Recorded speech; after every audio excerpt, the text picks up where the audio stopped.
Please subscribe my channel Bong English Tutorial, pushing the red and then bell button. Thank you.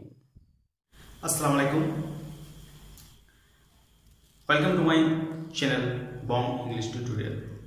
Today I shall discuss about the narration chain of imperative sentence. এর আগে আমরা যেটা শিখেছিলাম না assertive সেন্টেন্সের narration কিভাবে করতে হয়। আজকে দেখব imperative সেন্টেন্সের narration কিভাবে করতে হয়। তার আগে imperative সেন্টেন্সের নিয়মটা একবার রিপিট করি।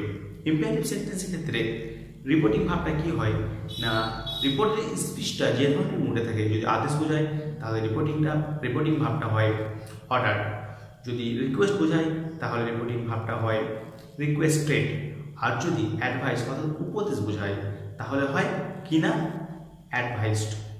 যদি কোনো সেন্টেন্সের ক্ষেত্রে আমরা কনফিউজ হয়ে যাই যে এটা আদেশ না উপদেশ, সেই ধরনের ক্ষেত্রে আমরা কি করতে পারি না আস্কড বা টোল্ড এই দুটোই ইউজ করতে পারি। যদি কোনো সেন্টেন্সে প্লিজ কাইন্ডলি এই ধরনের কোনো ওয়ার্ড থাকে সেক্ষেত্রে রিপোর্টিং ভাবটা হয় রিকোয়েস্টেড। দেখা যাক এখানে আছে father said to me go home at once. Go home at once এক্ষুনি বাড়ি যাও, তাহলে এখানে কি করছে এক্ষুনি বাড়ি যাও আদেশ করছে, তাহলে এটা যখন আদেশ করছে তাহলে সেড টু এই জায়গায় কি হবে না অর্ডার হবে। দেখা যাক ফাদার অর্ডার মি। ইম্পারেটিভ সেন্টেন্সের লিঙ্কার কি হয় না টু প্লাস মেইন ভার্ব, তার মানে go home at once full stop হয়ে গেল। Next he said to me, সে আমাকে বলল please wait here till I return. Please এখানে অপেক্ষা করো যতক্ষণ না আমি ফিরে আসছি। তাহলে প্লিজ কি বলিস না প্লিজ আর কাইন্ডলি থাকলে আমরা সেটাকে অনুরোধমূলক বাক্য হিসাবে ধরব, তাহলে অনুরোধমূলক বাক্য মানে রিকোয়েস্ট বোঝায়, তাহলে সেট টু জায়গায় হবে request. He requested me, linker কি না to, main verb wait. Here থাকলে কি হয় না দেয়ার হয়ে যাবে, তাহলে এটা হয়ে যাবে দেয়ার টিল। আই প্রোনাউনের পরিবর্তন হবে, আইটা সাবজেক্ট বা ফার্স্ট পারসন, আইটা হচ্ছে ফার্স্ট পারসন। ফার্স্ট পারসনের পরিবর্তন করতে গেলে আমরা কি দেখবো না সাবজেক্টকে দেখবো, সাবজেক্ট আছে হি অর্থাৎ থার্ড পারসন, তাহলে এখানে হবে থার্ড পারসন হি।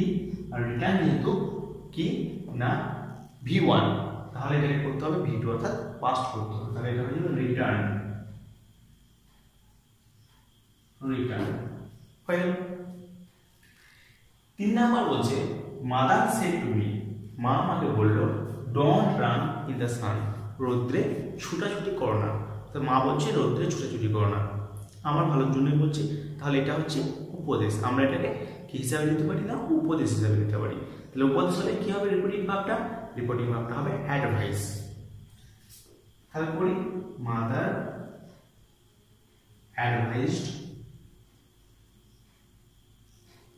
মি। এখানে একটা জিনিস আমরা আগের ফর্মুলাতে দেখেছিলাম যে ইম্পারেটিভ সেন্টেন্সে কি হয় লিঙ্কার টু যোগ হয় আর নেগেটিভ ক্ষেত্রে নট টু যোগ হয়, অর্থাৎ টু এর আগে নট বসে। এটা তো নেগেটিভ সেন্টেন্স, ডোন্ট রান ছোটাছুটি করো না বলেছে নেগেটিভ, তাহলে নট টু হবে, কি হবে not to main verb run in the সান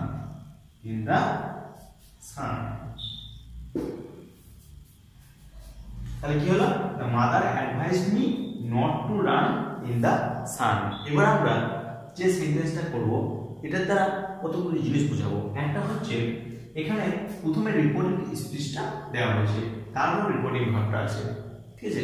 এই ধরনের সেন্টেন্স থাকলে আমাদের নার্ভাস হওয়ার কিছু নেই, সেন্টেন্সটা যেভাবে থাক না কেন আমরা যখন করব তখন সেটা রিপোর্টিং ভাবটাকে প্রথমে আনবো, তারপর লিঙ্কার দিয়ে তারপর রিপোর্টিং স্পিচটাকে বসাবো, ঠিক আছে। তাহলে কোশ্চেনটা যেভাবে থাক সেটা সমস্যার কোনো কারণ নেই। এইবার আমরা নিয়মের প্রথমেই পড়েছিলাম কি বলেছিলাম না এমনও কিছু সেন্টেন্স থাকতে পারে যেটা আমরা ক্লিয়ারলি বুঝতে পারবো না এটা অ্যাডভাইস না অর্ডার, সেক্ষেত্রে আমরা কি ইউজ করব, সেক্ষেত্রে আমরা টোল্ড, আস্কড যে কোনো একটা ইউজ করতে পারি, তাতে আমাদের নাম্বার কাটা যাবে না। ঠিক আছে, তাহলে সেরকমই একটা করব। এই যে সেন্টেন্সটা সে কি বলছে, হি সেড টু ইউ, তাহলে বসাই হি সেড টু জায়গায় বসিয়ে দিলাম আমরা টোল্ড, তারপরে কি না ইউ। এরপর প্রথমে বলেছিলাম ইম্পারেটিভ সেন্টেন্স যদি নেগেটিভ হয় সেক্ষেত্রে লিঙ্কারের জায়গায় শুধু টু বসবে না, নট টু বসবে। এটা সেই ধরনের একটা সেন্টেন্স কি না, নেগেটিভ সেন্টেন্স। কি ডোন্ট ফরগেট অর্থাৎ নেগেটিভ, তাহলে আমরা লিঙ্কার নট টু বসাবো, লিঙ্কার বসালাম not to, main verb forget বসালাম forget. To give her, to give হারের জায়গায় একটু আমরা হল্ট করব, কেন হার, হারটা যেহেতু প্রোনাউন সেহেতু হারটাকে পরিবর্তন করতে হবে। হারটা কোন পার্সন আছে না, থার্ড পার্সন আছে, আর আমরা জানি থার্ড পার্সন কোনো পরিবর্তন হয় না, তাহলে হারটা হয়ে যাবে হার, হারটা কি হবে না হার হয়ে যাবে। তারপরে দা ইনফরমেশন,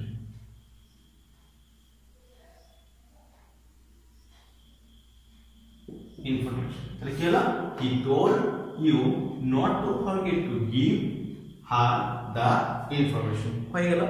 এখানে আরেকটা নিয়ম আমি বলছি, আমাদের যেটা কনফিউশন আছে একটা, সেটা হচ্ছে আমরা ইম্পারেটিভ সেন্টেন্সে লিঙ্কার হিসেবে টু ব্যবহার করতে অভ্যস্ত, তাই কি হয় অনেক সময় নেগেটিভ সেন্টেন্স থাকা সত্ত্বেও আমরা কি করি, হয়তো নটটা ভুলে যাই বা টু এর পরে নট বসিয়ে দিই, এভাবে কি হয় আমাদের নাম্বার কাটা চলে যায়। ঠিক আছে, সামান্য মিস্টেকের জন্য। যদি কারো এরকম ভুল হয় তাহলে এই মিস্টেকটাকে অ্যাভয়েড করার জন্য আমরা এটাকে অন্যভাবে করতে পারি। কিভাবে না, এইভাবে, যদি ইম্পারেটিভ সেন্টেন্সটা নেগেটিভ, যদি ইম্পারেটিভ সেন্টেন্সের এই যে রিপোর্টিভ স্পেসটা ইন্টারোগেটিভ আসবে ইম্পারেটিভ, এই ইম্পারেটিভ সেন্টেন্স যদি দেখি যে নেগেটিভ আছে তাহলে আমরা কি করব, সেই ক্ষেত্রে আমরা রিপোর্টিং ভার্ব হিসাবে ইউজ করব ফরবেড, বুঝা গেল, আর লিঙ্কার ইউজ করব টু। তাহলে এই যে নোটের একটা সমস্যা, নোটটা হয়তো টু এর আগে বসিয়ে দিই বা নোটটা দিতে ভুলে যায়, যে কারণে নাম্বার কেটে যায়, তাহলে যে কারণে নাম্বারটা কাটা যায়, তাহলে এই মিস্টেক থেকে অটোমেটিক আমরা কি হবো, নিজেকে অ্যাভয়েড করতে পারবো। কি হবে, তাহলে যদি ইম্পারেটিভ সেন্টেন্সটা নেগেটিভ হয় তাহলে আমরা রিপোর্টিং ভার্ব হিসেবে ফরবেড আর লিঙ্কার হিসেবে টু ব্যবহার করতে পারি। যদি এরকম হয় তাহলে আমরা কি করব, দেখা যাক, তাহলে কি না হি সেড টু ইউ, যা আছে তাই লিখবো, হি যেহেতু এটা নেগেটিভ তাই রিপোর্টিং ভার্ব করব ফরবেড, ফরবেড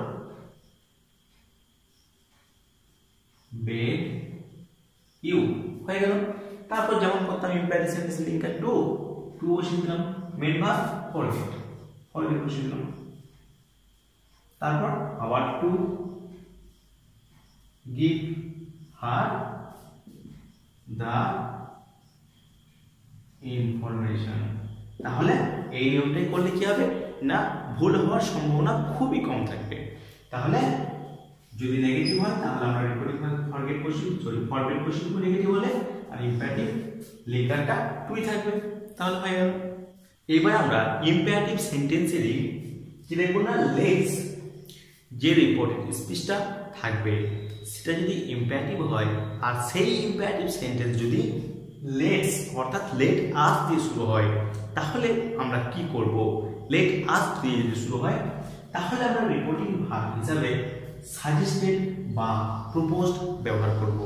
তাহলে লেট আস দিয়ে যদি কোনো কিছু সাজেস্ট বা প্রপোজ করা বোঝায় তাহলে রিপোর্টিং ভার্বটা কি ইউজ করব না, সাজেস্টেড ও প্রপোজড, তাহলে এটা হলো রিপোর্টিং ভার্ব। তারপর আমরা কি করব না, এখানে লিঙ্কার হিসেবে দ্যাট ইউজ করব, এখানে লিঙ্কার হিসেবে কি ইউজ করব না, দ্যাট, এখানে কিন্তু লিঙ্কার হবে দ্যাট, হয়ে গেল লিঙ্কার দ্যাট। তারপর সাবজেক্ট, তারপর একটা নতুন এক্সট্রা ভার্ব দিতে হবে, সাবজেক্ট তারপরে শুড, তারপরে যে ভার্বটা থাকবে মেইন ভার্বটা বসাবো, তারপর বাকি অংশটা বসিয়ে দেবো। তাহলে আরেকবার রিপিট করি, লেট আস দিয়ে যদি শুরু হয় ইম্পারেটিভ সেন্টেন্স তাহলে আমরা রিপোর্টিং ভার্ব সাজেস্টেড বা প্রপোজড, তারপরে লিঙ্ক আসবে দ্যাট, তারপরে সাবজেক্ট, তারপরে শুড, তারপরে মেইন ভার্ব, তারপরে বাক্য অংশ। তাহলে একটা করি। Riya said to her friends, Riya তার বন্ধুদের বলল, let's have a picnic, let's have a picnic. কি বলছে না, চলো একটা পিকনিক করি। ঠিক আছে, তাহলে চলো পিকনিক করি, তাহলে তো এখানে অটোমেটিক সাজেস্টেড করা বা প্রপোজড করাই বোঝাচ্ছে। তাহলে রিপোর্টিং ভার্ব হয়ে যাবে সাজেস্টেড বা প্রপোজড। তাহলে আমরা সাজেস্টেডটা ইউজ করছি, যে কোনো একটা ইউজ করলে হবে। তাহলে কি করছি না, রিয়া সেড টু জায়গায় suggested, suggested her friend, linker that, এখানে কি বলেছে লিঙ্কার হবে দ্যাট, দ্যাট বসিয়ে দিলাম। তারপরে সাবজেক্ট, এখানে সাবজেক্ট কি আছে, লেটস আছে। এখানে বুঝতে হবে লেটের সাবজেক্টটা কি হবে। এখানে দেখি লেটের সাবজেক্ট হবে, লেট, এই যে লেটস আছে এর সাবজেক্ট হবে হয় উই কিংবা দে।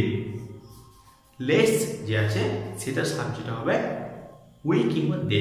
কখন উই হবে, উইটা তখন হবে, এইটা দেখে বুঝতে পারবো, যদি সাবজেক্ট আর অবজেক্ট, এই যে রিপোর্টিং ভার্ব আছে সেই রিপোর্টিং ভার্বের সাবজেক্টটা আর অবজেক্টটার মধ্যে যদি আমি নিজে ঢুকে থাকি, তাহলে মানে যে রিপোর্ট করছে আর কি, আমি ন্যারেশনটা করছি, আমি যদি নিজে ঢুকে থাকি তাহলে হবে উই। আর রিপোর্টিং ভার্বের সাবজেক্ট আর অবজেক্টের মধ্যে যদি আমি নিজে না থাকি তাহলে হবে দে। তাহলে কি দেখি, Riya said to her friend, Riya তার বন্ধুদের বললো, লেটস হ্যাভ এ পিকনিক। তার মানে এখানে আমি নেই, এখানে রিয়া আছে আর তার বন্ধুরা আছে, তার বন্ধুর মধ্যে আমি নয়, তাহলে দে হবে। তাহলে বসবো দে, তারপরে কি না, শুড, শুড, তারপরে মেইন ভার্ব, মেইন ভার্ব কি আছে, হ্যাভ, তারপর এ পিকনিক। বাস হয়ে গেল। দেখি, Riya suggested her friends that they should have a picnic. Clear? Next, পরবর্তী, he said to us, সে আমাদেরকে বলল, let's have a cup of tea. সে আমাদেরকে বলল, চলো এক কাপ চা পান করি। ঠিক আছে, এক কাপ চা পান করি। এখানেও সাজেস্ট করছে বা প্রপোজ করছে, দুটোর মধ্যে একটা ইউজ করলে হলো। রিপোর্টিং ভার্ব কি করব, হি প্রপোজ করবো, এখানে proposed us, তারপর লিঙ্কার দ্যাট। আবার লেটস আছে, লেটস থাকলে কি বললাম, হয় উই হবে, সাবজেক্ট কিংবা দে হবে। যদি রিপোর্টিং ভার্বে সাবজেক্ট আর অবজেক্টের মধ্যে আমি নিজে ঢুকে থাকি তাহলে উই, না হলে দে। তাহলে দেখি এখানে আমি আছি কিনা। তাহলে হি, সে বললো, আমাদেরকে বললো, তার মানে আমি আছি, অবজেক্ট আমাদেরকে বলবো, আমি তার মধ্যে আছি, তাহলে সাবজেক্ট হবে উই। তাহলে আমরা করবো উই, তারপরে শুড, তারপরে main verb have a cup of tea. এই হলো লেটস দিয়ে ইম্পারেটিভ সেন্টেন্স থাকলে তার ন্যারেশন চেঞ্জ করার নিয়ম। তাহলে এর আগে আমরা দেখলাম লেটস দিয়ে, এবার দেখবো শুধু লেট দিয়ে, শুধু লেট প্লাস ইম্পারেটিভ সেন্টেন্স। অর্থাৎ শুধু যদি লেট দিয়ে ইম্পারেটিভ সেন্টেন্স করতে বলে সেক্ষেত্রে আমরা কি করব, যদি কোনো ইম্পারেটিভ সেন্টেন্স লেট দিয়ে শুরু হয় আর সেটা যদি কোনো সাজেস্ট বা প্রপোজকে না বোঝায় তাহলে কি হবে না, রিপোর্টিং ভার্বটা সেটটা সেট রাখবো। ম্যাক্সিমাম ক্ষেত্রে যদি লেট দিয়ে ইম্পারেটিভ সেন্টেন্স শুরু হয় সেক্ষেত্রে অর্থটা হয় অনুমতি বোঝায়, আবার কিছু কিছু ক্ষেত্রে রিকোয়েস্টও বোঝায়। যদি অনুমতি বোঝায় তাহলে রিপোর্টিং ভার্বটা, এই যে রিপোর্টিং ভার্বটা এটা সেট রাখবো, লিঙ্কার হিসেবে দ্যাট ইউজ করব, তারপরে বসাবো সাবজেক্ট। ঠিক আছে, তারপরে বসাবো সাবজেক্ট, তারপরে লেটের যে অর্থ সেই অর্থটাকে প্রকাশ করবো একটা অক্সিলারি ভার্বের সাথে, কি মাইট, মাইট ব্যবহার করতে পারি, কিংবা আমরা মাইটের পরিবর্তে মাইট বি অ্যালাউড টুও ব্যবহার করতে পারি, যা খুশি, শুধু মাইটও ব্যবহার করতে পারি বা মাইট বি অ্যালাউড টুও ব্যবহার করতে পারি। তারপরে মেইন ভার্ব, তারপরে বাকি অংশটা বসাবো। তাহলে দেখা যায় উই সেড, আমরা বললাম, let him tell the story, আমরা বললাম যে তাকে গল্পটা বলতে দাও বা সে বলুক। এখানে একটা রিপোর্টেড এই যে স্পিচ আছে এটা একটা অনুমতিটা আসছে না, তাকে বলতে দেওয়া হোক বা সে বলুক, এটা অনুমতি আসছে। অনুমতির একটা সেন্স চলে আসছে। তাহলে এক্ষেত্রে আমরা কি করবো না, রিপোর্টিং ভার্বটা সেটটা সেটের জায়গায় রেখে দেবো। তাহলে কি হবে না, ওই সেট লিঙ্কার কি হবে, লিঙ্কার দ্যাট। বেশ, এবার আমরা করব সাবজেক্ট। সাবজেক্ট কি না, লেট হিম, এখানে হিম অর্থাৎ হি আছে, তাই তো ইম্পারেটিভ সেন্টেন্সে তাহলে থার্ড পারসন যেটা থাকে সেটা কোনো পরিবর্তন হয় না। তাহলে এখানে আমরা হি করে দেবো। হি কি বলবে, মাইট বা মাইট বি অ্যালাউড, যা খুশি ইউজ করা যেতে পারে। তোমরা মাইট বি ইউজ করতে পারো, আবার মাইট বি অ্যালাউড টু ইউজ করতে পারো, আমি সেকেন্ডটাই ইউজ করছি। তাহলে হি মাইট বি অ্যালাউড টু, তারপর মেইন ভার্বটা কি আছে, টেল, তারপর আমরা বসাবো টেল, বসে দিলাম। তারপর বাকি অংশ তাই স্টোরি, দা স্টোরি হয়ে গেল।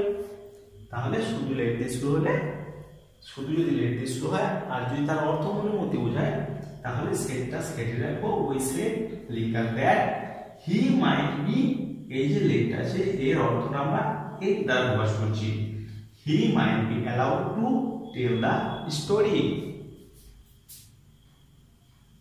এবার আমরা সেকেন্ডটা দেখব। সেকেন্ডটা কি বলছে, he said let me come in. এখানে আরেকটা জিনিস কি বলেছে, এই লেটের অর্থ যদি কি হয় না, রিকোয়েস্ট যদি হয়, অনুরোধ যদি হয়।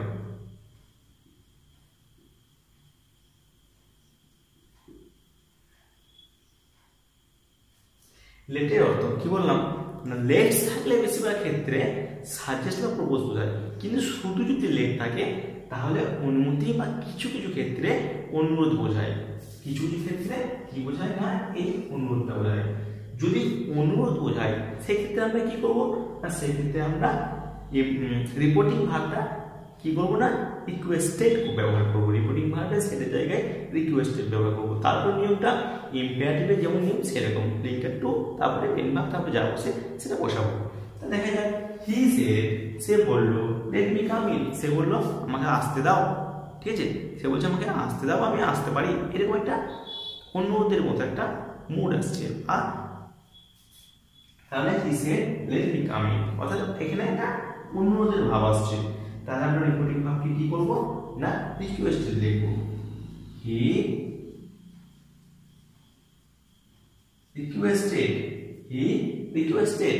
ঠিক আছে, এবার আমরা লিঙ্কটা বসাবো টু, রিকোয়েস্টেড টু, লেটটা বসাবো, লেট এখানে মেয়ের পরিবর্তন করবো, প্রোনাউনের পরিবর্তন হয় ফার্স্ট পারসন, তাহলে আমরা কাকে দেখবো না, সাবজেক্টকে দেখবো। হি আছে তাহলে এখানে হবে him, him come in, he requested to let him come in. এইটাই আবার এই নিয়মেও করা যায়, বুঝে গেল? এইটা আমরা এই নিয়মেও করতে পারি। কিভাবে করব, এখানে যেমন শুধু রিপোর্টিং ভার্ব সেট করলাম, এখানে রিপোর্টিং ভার্বকে রিকোয়েস্ট করব, তারপরে এইভাবেই করতে পারি। কিভাবে করা যায় দেখা যায়, এটা হচ্ছে এইভাবে করা যায়। এই যেমন হি সেড, আমরা আবার দেখলাম হি রিকোয়েস্টেড, রিকোয়েস্টেড, তারপর চলে গেলাম এখানে, তাহলে রিপোর্টিং ভার্ব রিকোয়েস্টেড, তারপর লিঙ্ক হিসেবে আমরা দ্যাট ব্যবহার করব। তাহলে দ্যাট ব্যবহার করলাম, তারপরে আমরা সাবজেক্টকে নিয়ে আসবো। এখানে সাবজেক্ট নিয়ে আছে মানে ফার্স্ট পারসন সাবজেক্ট, তাহলে হি হবে। তা আমরা সাবজেক্ট কি করলাম, এবার এই যে লেটটা আছে, লেট, এটা পরিবর্তে আমরা কি লিখবো, মাইট বি অ্যালাউড বা শুধু মাইট। তাহলে এখানে আমরা মাইট বি অ্যালাউড কোনো দুটোর মধ্যে যে কোনো একটা ইউজ করলে হবে। এক্ষেত্রে আমি মাইট ইউজ করছি, তাহলে হি মাইট, তারপর কি না মেইন ভার্ব। মেইন ভার্ব কি, মেইন ভার্ব হচ্ছে কাম, তাহলে কি হলো কাম ইন ফুল স্টপ। তাহলে কি হলো, he requested that he might come in. তাহলে দুইভাবে করা যাচ্ছে, একভাবে হচ্ছে হি রিকোয়েস্টেড, তারপরে যেমন নিয়ম to let him come in, আরেকটা হচ্ছে এই নিয়মে শুধু রিপোর্টিং ভার্বটা requested, he requested that he might come in. তাহলে এই হচ্ছে ইম্পারেটিভ সেন্টেন্সের ন্যারেশন চেঞ্জ করার নিয়ম। খুবই সহজ, খুবই সহজ, একটু বাড়িতে প্র্যাকটিস করতে হবে। তাহলে তোমরা যে নিয়মগুলো দেখলে তাহলে বিভিন্ন এক্সারসাইজে যে খাতাগুলো আছে, এক্সারসাইজের যে বুকগুলো আছে, সেই বুকগুলো থেকে তোমরা কি করবে না ন্যাশন চেঞ্জগুলো প্র্যাকটিস করতে হবে। তাহলে কি হবে না এই জিনিসটা, এই যে ফর্মুলা, এটা খুবই তাড়াতাড়ি আয়ত্তের মধ্যে চলে আসবে। জাস্ট একবার প্র্যাকটিস করলে এগুলো আয়ত্তের মধ্যে চলে আসে। এগুলো এত মানে খুব টাফ নয়, এগুলো খুবই easy. So we shall meet again the next class with the nation chain of interrogative sentence. Interrogative sentence অর্থাৎ জিজ্ঞাসামূলক সেন্টেন্সকে কীভাবে ন্যাশন চেইন করব, এই নিয়ে আমরা পরের ক্লাসে আলোচনা করব।